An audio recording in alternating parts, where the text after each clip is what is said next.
Hello students, आज हम first lecture ले रहे हैं आइडियल गैस का, जो 11th का एक इम्पॉर्टेंट टॉपिक है।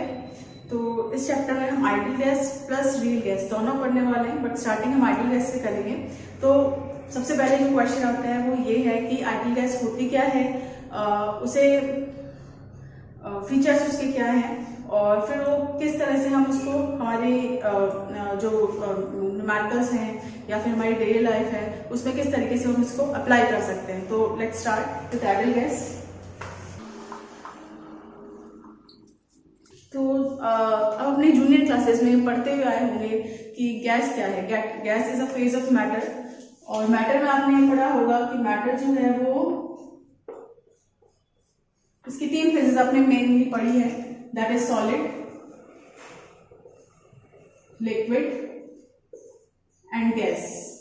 सो we have to focus on this gas only. Gas और आइडियल गैस दोनों में क्या डिफरेंस है? डिफरेंस कुछ भी नहीं है। देखिए, आप अभी तक जितना भी पढ़ते हैं वो सारा गैस में उसके जो भी फीचर्स हैं वो सारे आइडियल गैस के फीचर्स हैं। इसमें फर्स्ट फीचर आपने पढ़ा होगा कि जितनी भी हमारी गैसेस होती हैं they don't have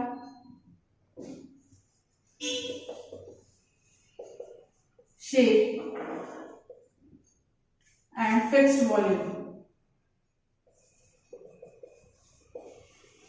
and the volume of container is also the volume of gas। ये तब उस कंडीशन में है जब आपने जो गैस ली है वो किसी कंटेनर में है। अगर कंटेनर में नहीं है, बाहर एनवायरनमेंट में गैस है, तो उस पर ये चीज अप्लाई नहीं होगी। तो हमारा जितने भी मतलब जो आइडियल गैस है वो सब तभी अप्लाई होंगे, उसके लॉस तभी अप्लाई होंगे जब जो गैस है वो किसी कंटेनर में है। ये स्पेसिफिकली ध्यान रखना है, क्योंकि अगर वो आपने ध्यान नहीं रखा तो आगे आपको बहुत सारी चीजों में कंफ्यूजन होने वाला है। तो first thing is don't have shape and fixed volume.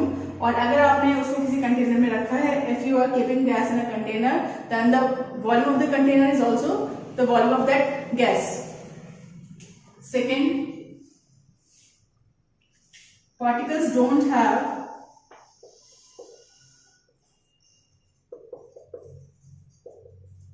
force of attraction।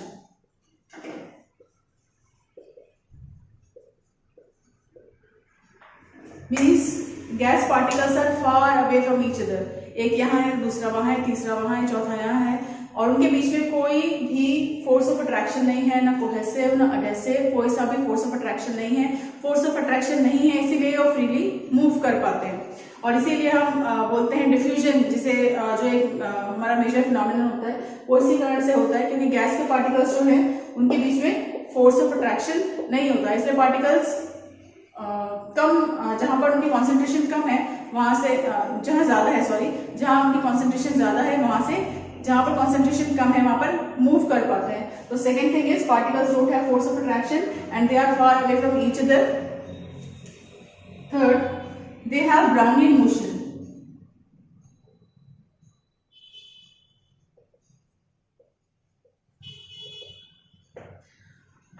So Brownian motion means random movement,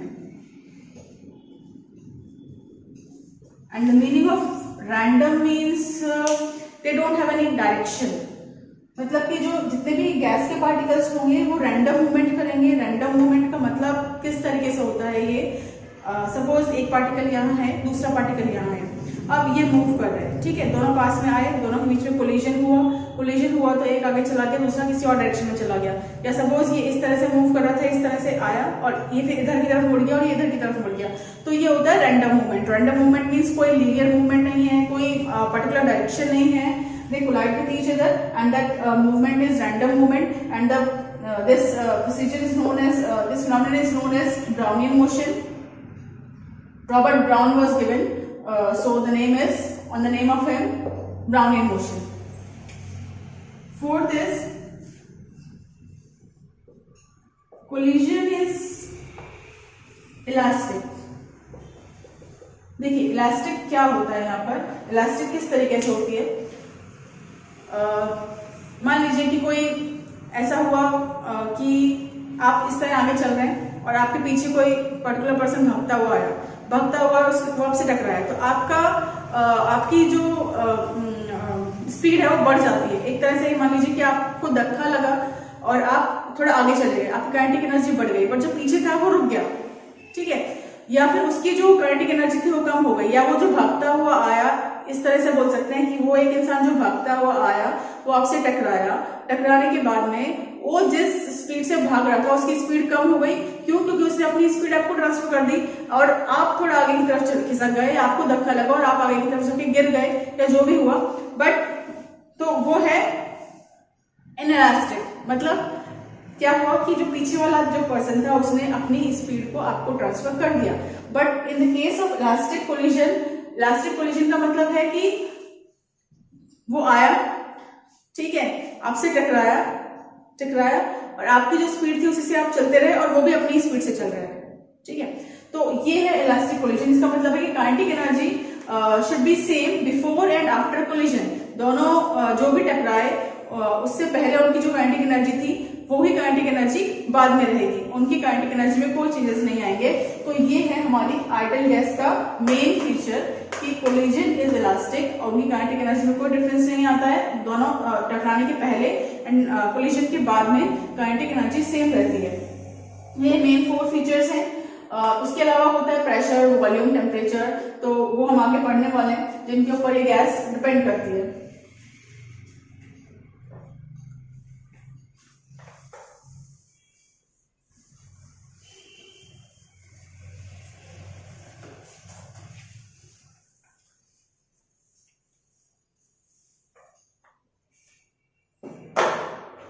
तो अभी जो प्रॉपर्टीज हैं इसकी जो गैस की, वो हम कुछ लॉज के अंडर पढ़ते हैं। तो वो लॉज में फर्स्ट लॉ है बॉयल्स लॉ। तो first law is Boyle's law. और बॉयल जो साइंटिस्ट थे उन्होंने क्या कहा था? उन्होंने बोला था कि अगर आप वॉल्यूम बढ़ाओगे तो प्रेशर कम होगा, या अगर आपने प्रेशर बढ़ा दिया तो वॉल्यूम कम होगा। किसका? गैस का। किस तरीके से होगा? क्या सारी गैसेस का होगा? नहीं। मैंने आपको स्टार्टिंग में बोला अभी कि जब भी हम आइडियल गैस की बात करेंगे, जब भी हम लॉस की बात करेंगे, तो हम ये मान के चलेंगे कि हमने जो गैस लिया है वो कंटेनर में लिया है और उसी के रेफरेंस में हम बात करेंगे। और जब भी हम लॉस की बात करते हैं, हम जब भी किसी चीज को कम या ज्यादा करने की बात करते हैं, तो हमें कोई एक चीज कॉन्स्टेंट करनी पड़ती है। तो इसमें से वो प्रोसीजर यूज होगा। देखिए, जब गैस की बात करते हैं तो गैस की भी मेनली 3 चीजें होती है, पी, वी एंड टी। एक मोल्स भी होता है, तो आगे आएगा। तो मोल्स से अभी मोल्स जनरली हम कांस्टेंट ही लेते हैं, क्योंकि आपने जो कंटेनर में डाला, उस जो गैस डाली है उसके मोल्स तो हमेशा कांस्टेंट ही रहने वाले हैं, वहां पे कोई रिएक्शन हो नहीं रही है। तो जो हमारा मेन पर्पस है वो है पी, वी एंड टी की स्टडी करना। तो पी, वी, टी के अंदर बॉयल ने क्या किया? टी को कांस्टेंट कर दिया, ठीक है, टी को कांस्टेंट कर दिया। और सपोज ये एक कंटेनर है, यहां पे कुछ गैस फिल है, तो मैंने आपको बताया कि जो गैस है उसका वॉल्यूम जो होगा वो कंटेनर के वॉल्यूम के इक्वल होगा, ऐसा हम मानते हैं आइडियल गैस की कंडीशन में। और हमने यहाँ पर एक पिस्टन और लगा दिया है जिससे कि ये इसको आप प्रेशराइज कर सकें, ठीक है। तो अभी इस कंडीशन में जो वॉल्यूम है दैट इज V और प्रेशर जो है वो P है। और यहाँ पर टेम्परेचर हमने कांस्टेंट ले लिया, टेम्परेचर T ले लिया। टेम्परेचर आप कुछ भी ले सकते हैं, 20, 30, 40, तो हमने वो फिक्स रखा। मतलब पूरा प्रोसीजर थ्रू आउट जब तक हम एक्सपेरिमेंट कर रहे हैं तब तक हमने वो टेम्परेचर को चेंज होने नहीं दिया, ऐसा हम मान के चल रहे हैं। तो अब सपोज आपने पिस्टन को दबाया, आपने इसको दबाया, यानी आपने क्या किया? प्रेशर को बढ़ाया, ठीक है। आपने पिस्टन को दबाया मतलब आपने प्रेशर को बढ़ाया। किस पे बढ़ाया? गैस पे बढ़ाया, गैस के पार्टिकल से बढ़ाया। गैस के पार्टिकल से बढ़ाया तो देखिए वॉल्यूम कम होगा। पहले जो वॉल्यूम ये था, जैसे आप ऊपर से प्रेशर डालोगे, मान लीजिए पहले वॉल्यूम ये था तो कुछ दब गई और वॉल्यूम अब ये वाला हो गया, ठीक है, तो ये V डैश हो गया। तो यानी प्रेशर को आपने बढ़ाया तो वॉल्यूम जो है वो कम हो गया at T that is constant, उस कांस्टेंट पे। और सेम यही ऐसा उल्टा भी होगा, अगर आपने यहाँ पर से प्रेशर को बिल्कुल हटा लिया तो गैस अपना प्रेशर लगाएगी। अपना प्रेशर लगाएगी तो ऊपर की तरफ उठेगा पिस्टन, ऊपर की तरफ उठेगा तो प्रेशर कम होगा, मतलब वॉल्यूम बढ़ेगा तो प्रेशर कम हो जाएगा। तो बॉयल ने भी वही कहा था, कुछ बहुत ज्यादा अलग नहीं कहा था। तो बॉयल ने बोला कि P is inversely proportional to V when T is constant।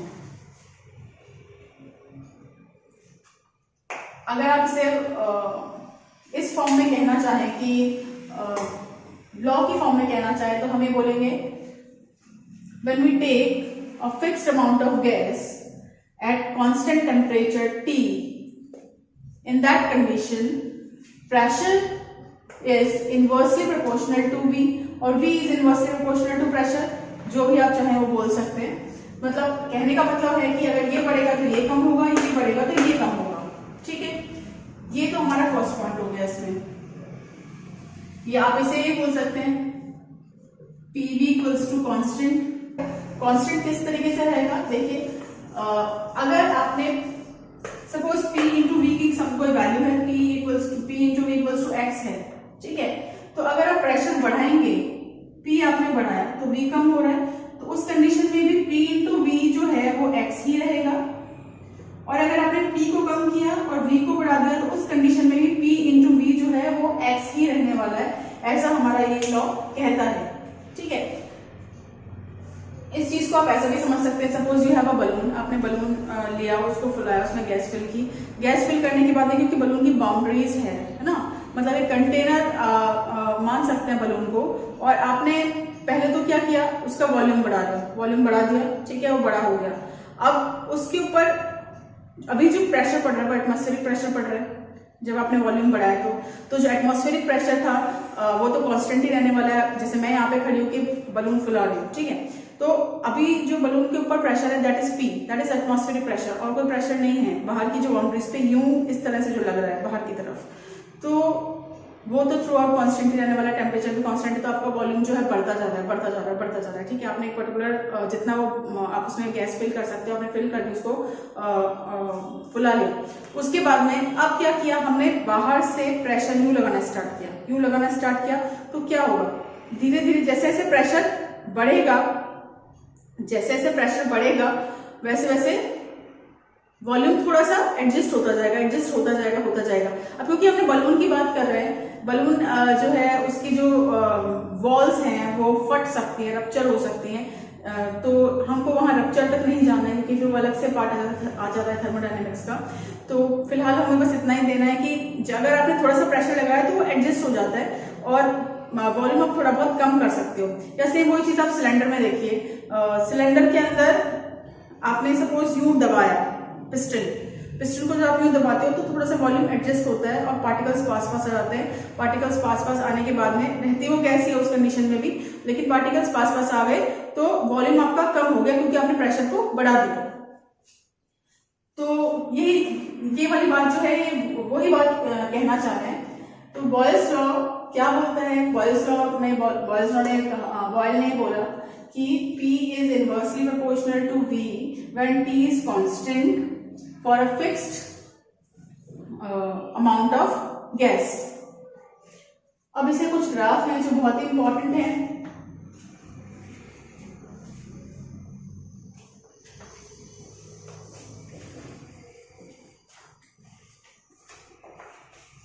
तो हमारा फर्स्ट ग्राफ जो है वो P और V के लिए ही है। P is inversely proportional to V, but P is directly proportional to 1 by V। देखिए दो चीजें हैं, P और V जो है वो दोनों एक दूसरे के इनवर्सली प्रोपोर्शनल है, but P is directly proportional to 1 by V। तो दोनों के ग्राफ अगर आप V और 1 by V के बीच में ग्राफ बनाएंगे तो दोनों अलग अलग आएंगे। फर्स्ट हम P एंड V के बीच में ग्राफ बनाते हैं। ये आ गया हमारा P, ये हो गया हमारा V। P बढ़ाएंगे तो V कम होगा, तो ग्राफ कुछ इस तरीके से आएगा, ठीक है। अगर आप इसमें कोई दो पॉइंट लेना चाहें तो आप ले सकते हैं, ये P और ये यहाँ पे P। देखिए इस तरीके से आप ग्राफ डिफाइन कर सकते हैं। ये हमारा P1 हो गया, ये हमारा P2 हो गया और ये हमारा V1 हो गया and this is V2। Okay, तो देखिए जब P1 ज्यादा था, P1 T1 ज्यादा है तब V जो है वो कम है, P ज्यादा है तो V कम है, और P जैसे ही कम हुआ V ज्यादा हो गया। तो इसका मतलब है कि हम जो बोल रहे हैं कि P is inversely proportional to V, that is graphically correct.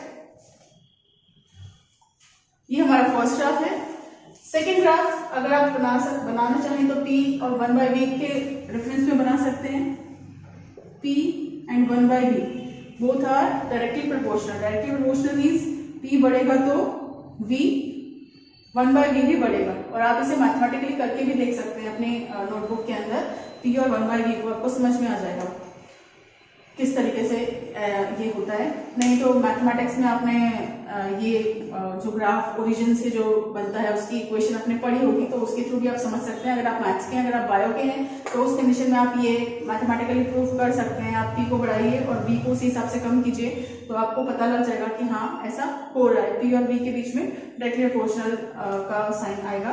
तो इसमें देखिए ये तो एक चीज हुई कि जब आप T कॉन्स्टेंट रख दें, यहां पर आप अगर T को चेंज करते हैं, T को अगर आप चेंज करते हैं, तो आपका ये ग्राफ में आपसे इस ग्राफ से आप T फाइंड आउट कर सकते हैं कि ज्यादा है या कम है। किस तरीके से देखिए, सपोज आपने ये इस तरह से ये तीन ग्राफ बने, this is T1, this is T2 and this is T3। Okay, अब आपको पूछा जाए कि आपको बताना है कि T1, T2 एंड T3 इसमें से कौन ज्यादा है और कौन कम है, तो आपको किस तरीके से आपसे सॉल्व करेंगे। देखिए फर्स्ट चीज तो ये है कि जैसे जैसे प्रेशर टेम्परेचर बढ़ता है वैसे वैसे प्रेशर भी बढ़ता है। क्यों बढ़ता है? आपके पास एक कंटेनर है, कंटेनर को आपने नीचे से गर्म किया। देखिए इस तरीके से, suppose you have a container and यहाँ पर हमने बाहर एक पिस्टन लगा दिया है जो ऊपर नीचे हो सकता है। यहाँ पे आपने इसको गर्म करना स्टार्ट किया। गर्म करना स्टार्ट किया मतलब आप टेम्परेचर इंक्रीज कर रहे हैं। टेम्परेचर इंक्रीज होगा तो क्या होगा, इसके अंदर जो गैस है उसके पार्टिकल्स को एनर्जी मिलेगी, हीट मिलेगी। हीट मिलेगी तो उनके बीच उनका जो मूवमेंट है ब्राउनिंग मोशन बढ़ जाएगा। ब्राउनिंग मोशन बढ़ेगा तो कोलिजन बढ़ेगा। कोलिजन बढ़ेगा तो वॉल्यूम धीरे धीरे बढ़ना चालू होगा। वॉल्यूम धीरे धीरे बढ़ना चालू होगा तो वॉल्यूम नहीं बढ़ाना है हमें। कंडीशन ये है कि आपका जो वॉल्यूम है वो कांस्टेंट रखना है। कैसे कांस्टेंट रखना है? आपने जो पिस्टन है इसको इस तरीके से सेट किया कि आप वॉल्यूम ना बढ़े।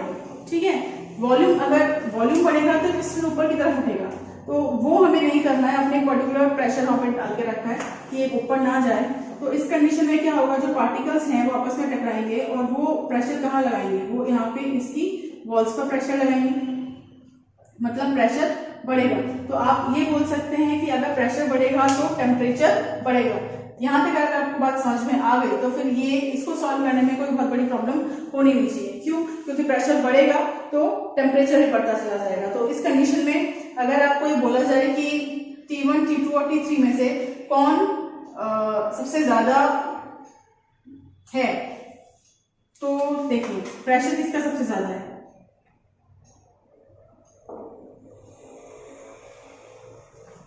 T1 का प्रेशर सबसे ज्यादा है, P1, P2 एंड P3। तो क्योंकि P अगर बढ़ता है, या आप ये बोलिए कि T अगर बढ़ता है तो P भी बढ़ता है, तो उस कंडीशन में P1 सबसे ज्यादा है, इसका मतलब T1 सबसे ज्यादा होना चाहिए। तो T1 सबसे ज्यादा, then T2 and then T3। ये आपका आंसर इसमें आना चाहिए।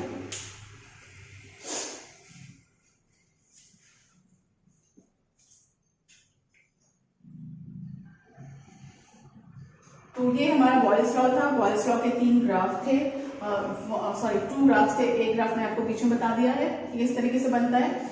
ये फर्स्ट ग्राफ है, ये सेकेंड ग्राफ है।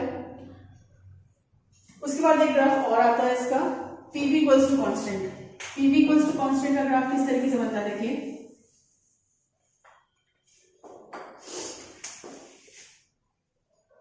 क्योंकि Pv कांस्टेंट है एट T टेम्परेचर, मतलब टेम्परेचर हमने कांस्टेंट रखा है। यहाँ पे आप P ले सकते हैं या V ले सकते हैं।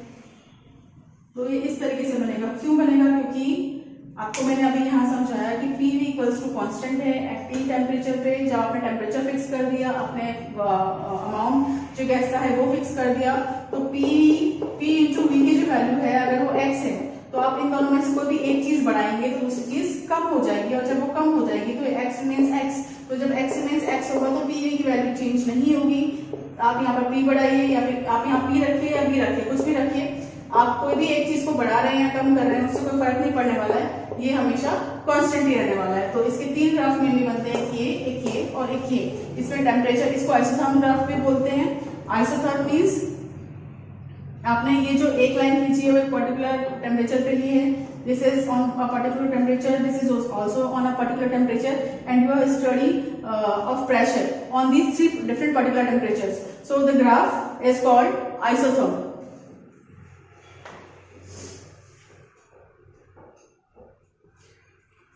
तो होपफुली आपको अभी आपको बात समझ में आई होगी। इससे कुछ क्वेश्चंस बनते हैं जो हमारे नेक्स्ट वीडियो में देखेंगे। तब तक आप इसके ग्राफ्स को अच्छे से समझ लीजिए। इसके ऊपर ग्राफिकली बहुत सारे क्वेश्चंस बनते हैं, वो आप कीजिए। Till then bye.